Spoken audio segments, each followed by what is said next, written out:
Welcome back everybody. This week's video is all about having a baby in grad school. My daughter just turned 1 year old, so I can talk a little bit about what it's like having a child while in graduate school. When my daughter was born, I was in my very last year of my PhD. So let me backtrack a little bit.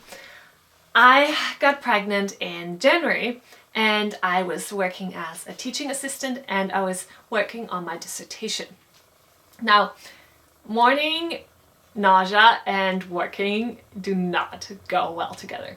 I was super fortunate to have been working on an online course as a teaching assistant at the time, and I was able to work from home.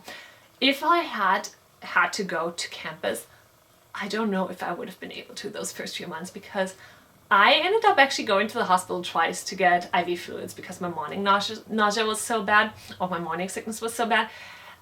So, you know, it worked out luckily that I was working as a teaching assistant, but I can see that being hard. Pregnancy in grad school, not easy. In the summer I wasn't working, I was just working on my dissertation. I was trying to rush to get this draft of my dissertation done, right? Because you can imagine you have that due date of your baby, but you also have that due date for your dissertation or your master's thesis or whatever it is, and you want to get as much as you can done before that baby comes. Listen to me, like, get as much as you can done. Now, I was tired. I was really pregnant. I was really large. I was tired. I wanted to nap, but work anyway. You need to get as much done as you can before that baby comes. And I did. I got like a rough draft done of my dissertation, and that's the one recommendation I have. Like, if you have that, if you can somehow manage, despite morning sickness, despite being really tired, despite being like super large and uncomfortable and not wanting to sit at your desk, do it anyway. You gotta do it anyway. And I'm glad I did manage to get a decent amount of work done, because my daughter was born in October. Now for us, that semester goes September to December. So that semester I took off. I took maternity leave. Here's the thing. If you're going to have a baby in grad school, make sure you can afford it, right? I mean, obviously, you always need to be able to afford your baby. Duh. But depending on where you're living, you have study fees, right? Now, I'm in Canada, so I have university fees, but my job working at the university pays for those fees. And my scholarships, my government was SSHRC funded, so it was governmentally funded, means I had an income on top of that. I'm also married and have a husband with a steady income. You know, if you're considering and you're choosing to become pregnant, those are considerations that any parent has, right? Financial considerations. So just keep that in mind. If you're in the States and you have like really high fees, then your choices might be more limited when it comes to that. If you're in Germany, you don't pay tuition fees or very little, then you know your considerations of whether it's reasonable to have a baby in grad schools are very different. Now, we were in a position where it was fine, and we were also in a position where I could take maternity leave and I got my full scholarship pay. Now, I wasn't able to do my job. I was on a leave of absence that was unpaid from my job, but I still got paid through my scholarship. And of course, again, your government funding is different depending on where you are. I didn't get any government funding. I didn't apply for any government funding, even though in Canada there's different variations of what's possible. But because I was being paid through my scholarship, I didn't rely on that. So that meant from September to December, I was technically off from university. September to October, when my daughter was born, I still worked on my dissertation, and then at the end of September I handed that in order to be, you know, prepared for when the baby came. My daughter was born. It was amazing. So happy, right? I mean, she's beautiful. I was so thrilled. I was also really tired for the next little while. I didn't work. I had a baby. I sat in this room with my baby and I did nothing. I mean, I snuggled my baby and I fed her. I breastfed, and I breastfed more and more and more and more because they eat a lot and they sleep a lot. And I sat there because I didn't sleep a lot, so I was really tired and I was a bit of a zombie. So that was the first couple of months. Now, at the beginning of January, I actually went back to teaching. Now, at that point, I had applied as a contract instructor to teach my own course. So I wasn't a teaching assistant, I was teaching my own course. I was teaching an undergraduate introduction seminar into European history, which is, as you can imagine, a really large course. Like, you know, anyone who wants to study history probably is going to take introduction to European history. So large class, I had 3 assistants working for me. So that meant that before the class started, I actually had to be in touch with my assistants and get them all set up. I also had to have my syllabus sent in by December. So again, do as much work as you can before the baby comes. I had all of that finished over the summer and send it in. So my syllabus was all sent in. I had all my readings settled. I had all my my online portfolio stuff sorted that my students would be accessing. So all of that was prepared before I had the baby, because you want to get as much done because you're really tired, really tired. So then in January, I had to start teaching.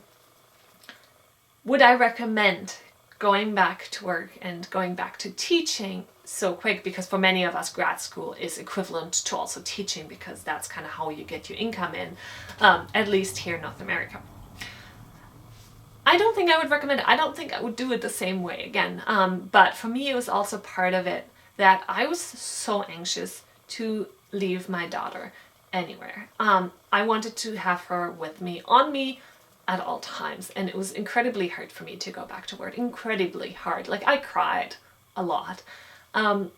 Now, that being said, being forced to take that step, and you know what ended up happening is that I actually brought my husband, who was on paternity leave. Again, something to talk about, right? Like, you're able to go back to work and work. Do you have the support system that you need? And I did. I was really fortunate. My husband was able to take 7 months of paternity leave here in Canada, or you can take more, but he took 7 months. So he actually drove to campus with me because I was breastfeeding, so I could feed her in between my appointments and before lecturing and after lecturing, because we chose not to give bottles, again, because I actually really needed that time to nurture. It made me feel better. It eased my anxiety. And I mean, I firmly believe in breastfeeding, but of course you can, pump and bottle feed the breast milk or whatever. That didn't work for me, because for me, going back to work was intensely stressful. So having the opportunity to breastfeed made a world of a difference to me. It made me feel more safe and happy in that decision. So those are things you can't anticipate, right? Like, I thought I would be fine going back to work and leaving her at home with my husband, and he would, bottle feed my pumped breast milk. Well, I wasn't fine with that when my daughter was born. Everything changed when my daughter was born.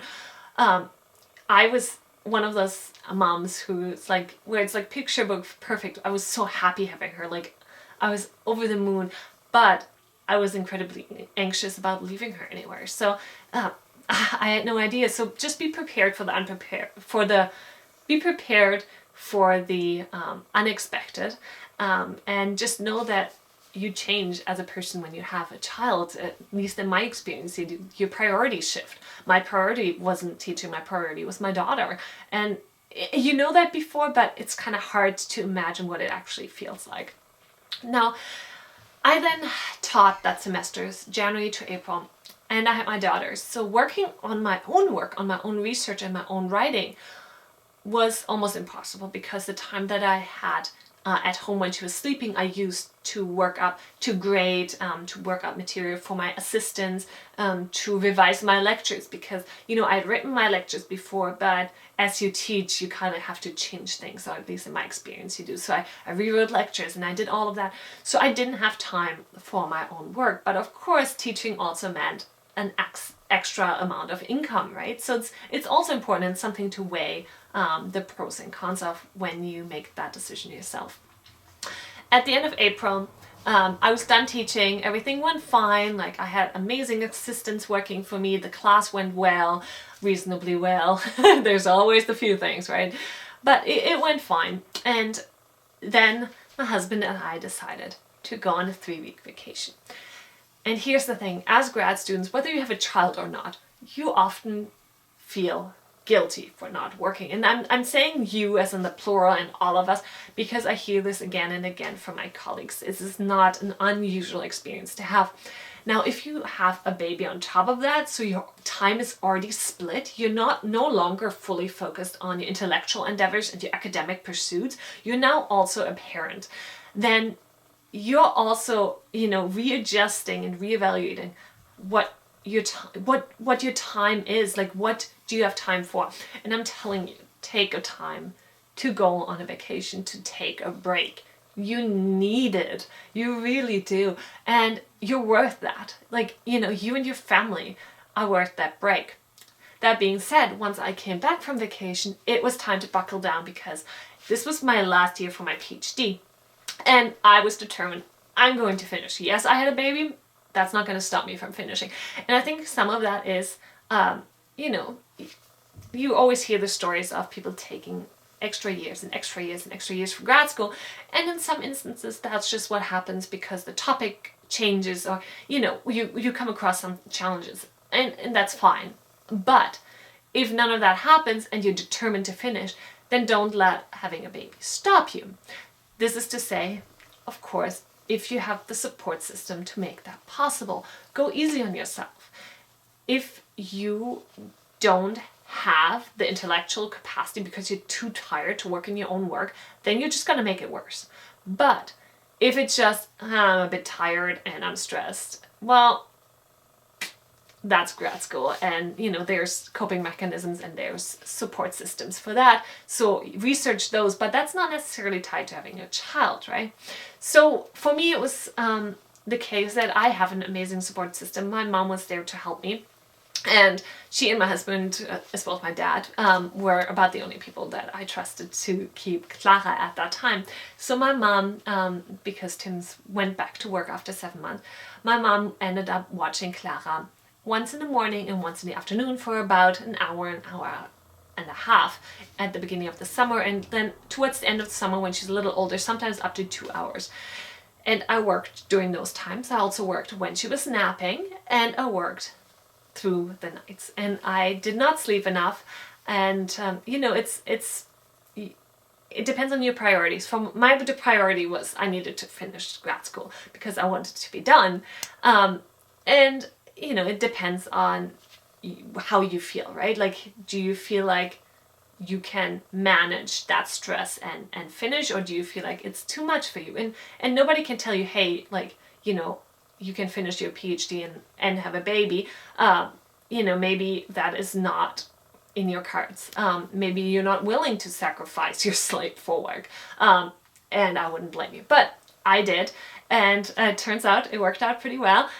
My daughter was born in October. I handed in my dissertation August 1st, and then I defended my dissertation successfully. So I'm now done grad school. My graduation was actually November 9th. So I'm really proud to say that I finished grad school with a baby. Some of the pros of having a baby in grad school. For most of us, it means that we get to work a lot from home. That means we can stay home with our babies and not miss out on any of those moments that they're awake. So I could say for myself that I was able to breastfeed the entire time. I didn't once have to, give a bottle. Not that there's anything wrong with it, but I chose to breastfeed, and I didn't have to miss out on that because I was working from home, so I could breastfeed her in between and come out of my office and do all of that. So that's an amazing opportunity. You're also, your intellectual development also is something you can be incredibly proud of. And those are values that you can teach your children. Now, some of the downsides of grad school can be finances. It depends. Again, in my situation, it worked out, but it's a factor to be considered. And having a baby can be really stressful, and grad school is really stressful, which means your stress levels are going to be through the roof. So I'm not kidding about that. Like, you're going to be stressed. Maybe you handle stress better than me, but it involved a bit of crying on my part. So just to be forewarned. I'm not going to give an extensive list of the pros and cons here. I think everyone needs to evaluate their own situation there. But Feel free to post your expectations and your questions and your experiences down in the comments below. Maybe we can get a bit of a conversation going. Thank you so much for watching. If you enjoyed the video, please hit the like button and subscribe and stay tuned for the next video. Bye!